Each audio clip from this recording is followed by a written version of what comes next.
Tulowooza tumuwadde ekisenge. Webale! Kiki! Tuli kuki! Owazi!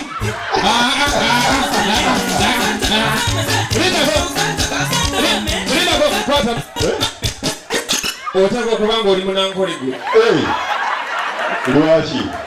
Andabikidde okugamba n'ogwono. Sokoleke. Sokolinda okgenda. Muleka agende. Sokolinda okgenda. Ajja kwonoona teologi zange. Sokolinde. Kubanga mwe buli nsolo gye mulina ku ttale mugyogerako ng'ekigambo mu Luganda nti bw'oba oyagala kugamba muntu ogamba nti mbweno. Si bwe kiri? Nti mbweno. Ekitegeeza nti kola ki? Zawali oba gwono. Kakati bw'oba oyagala kukwata kintu okizza eri ogamba oti ogamba nti mbizza eno.